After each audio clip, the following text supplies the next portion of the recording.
Say something. Sneak up on somebody like that. Thought my dang past caught up with me. Good grief. Well, since you're here, welcome. Guess I'll explain what's going on. We're gonna pick up on this episode. Catch my breath. Right where we left off last episode on finishing up the bodywork of these inner fenders. If you're a subscriber, welcome back. If you're new to the channel, hope you enjoy what you see. Welcome to this episode in the garage.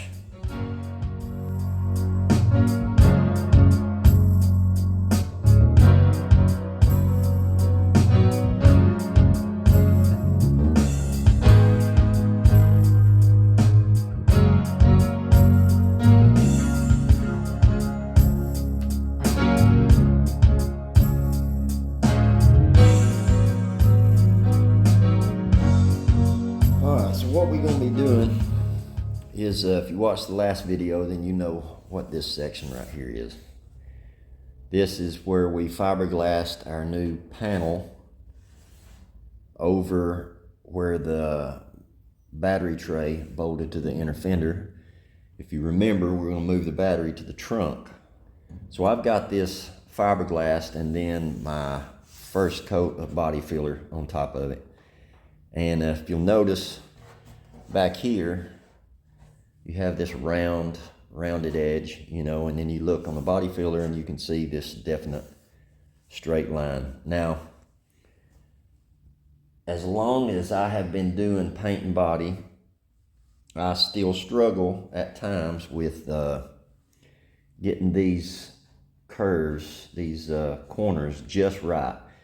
Because if they're not just right, then this is gonna stick out like a sore thumb when it's nice and shiny.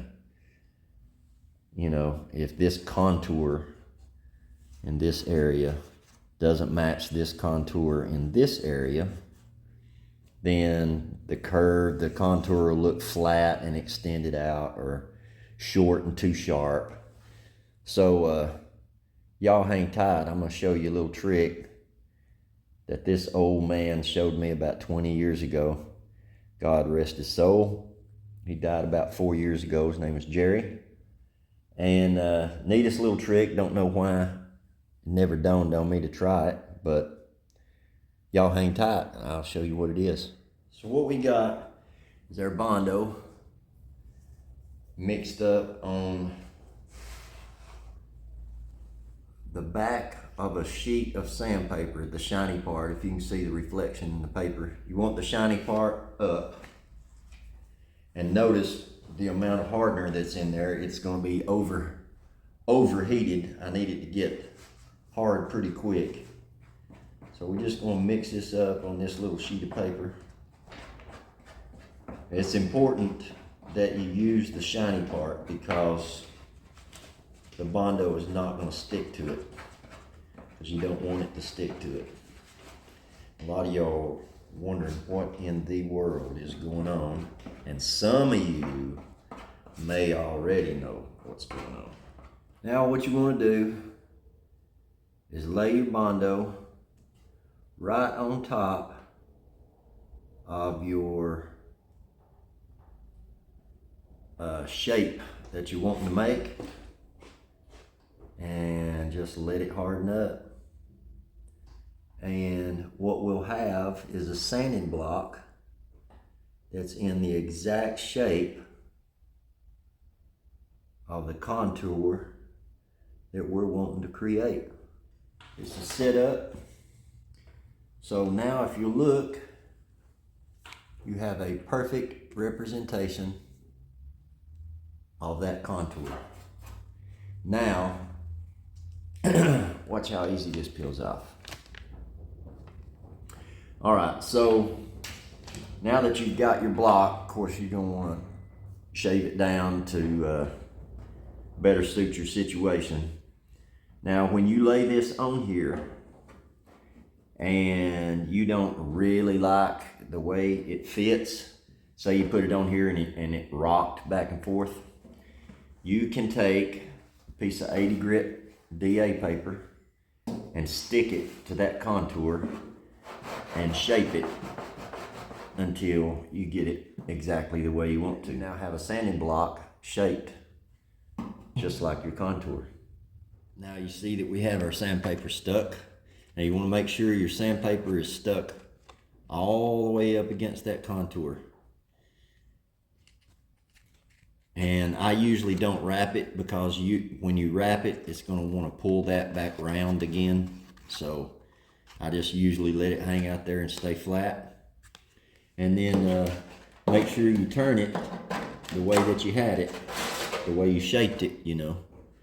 And make sure there's no rock back and forth.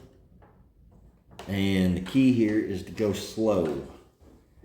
You don't want this thing to start getting out of shape, you know, because then, you know, it'll defeat the whole purpose of what you got going on here. And then you just work it back and forth.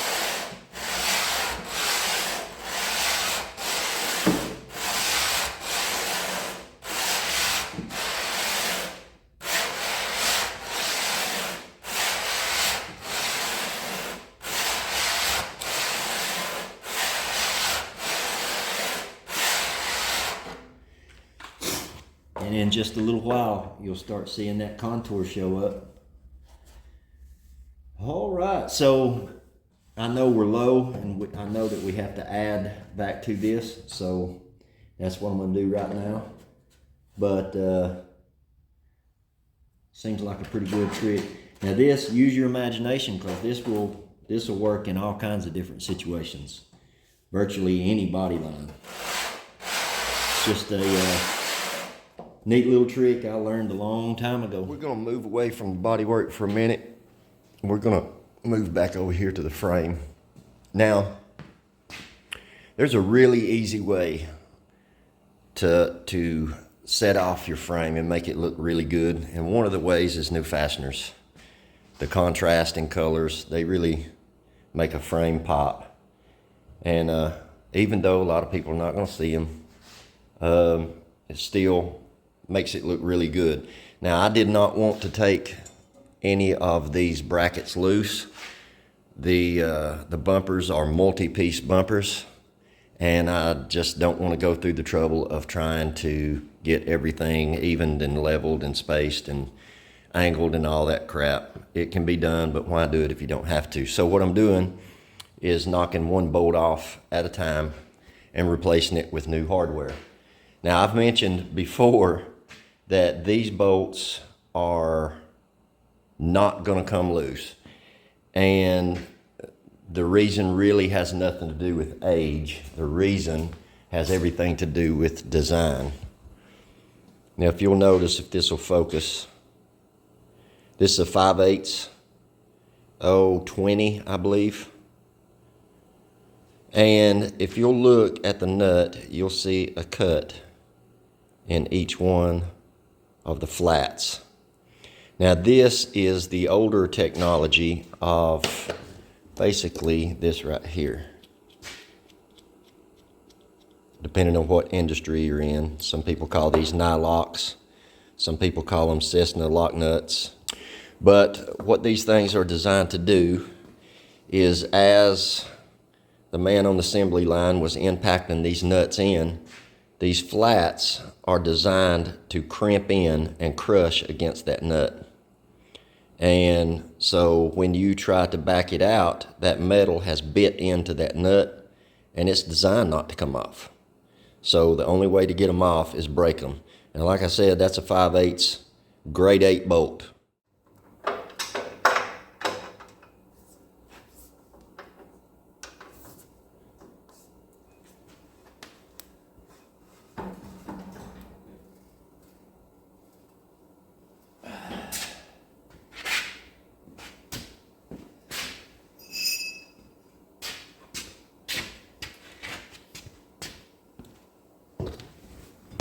Scoot back behind you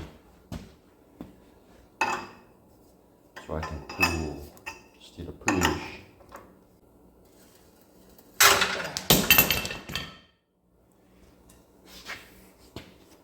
Well, that broke.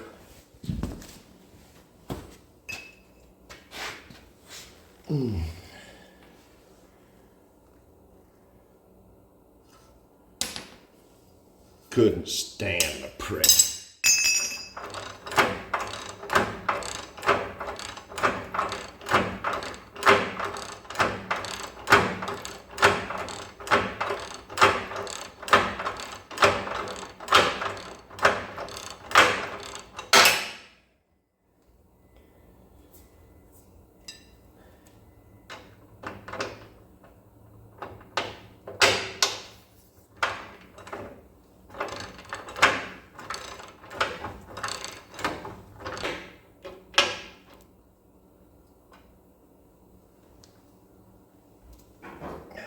Down to the last three.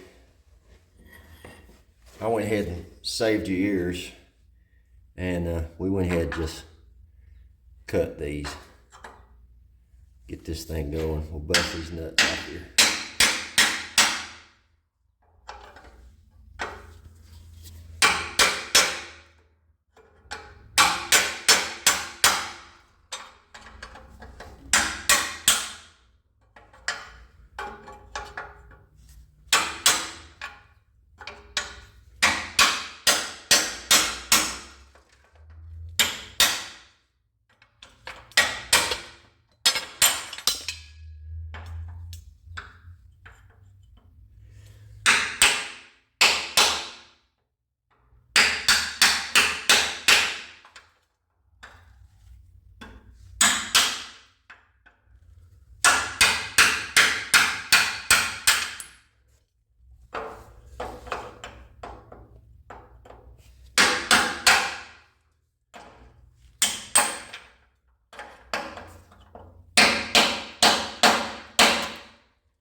Now these back brackets, I'm really not worried about them moving around, because if you remember, our frame had a little bit of bend in it till we fixed it.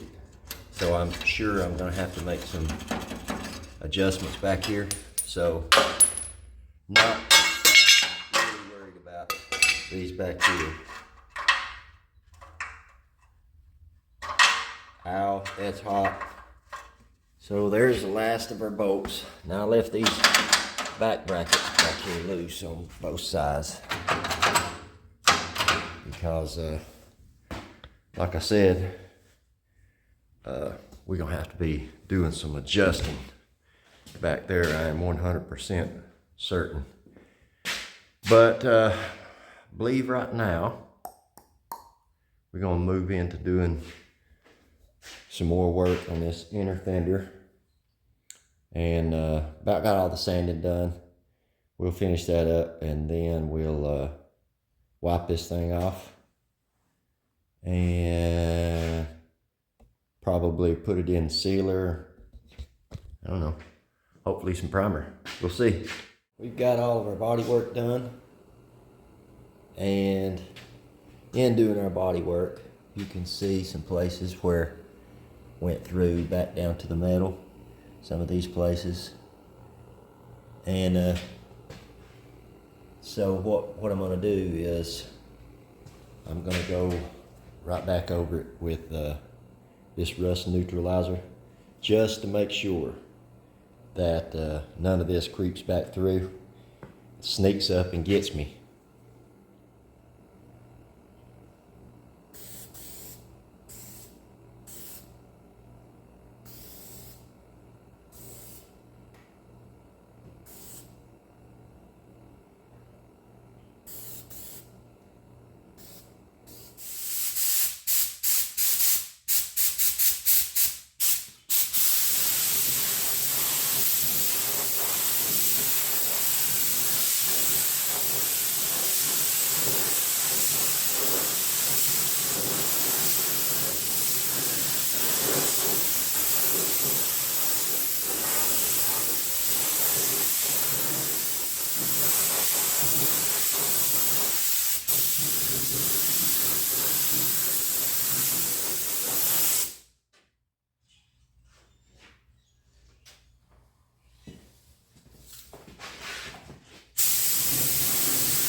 All right, fellers and fillettes.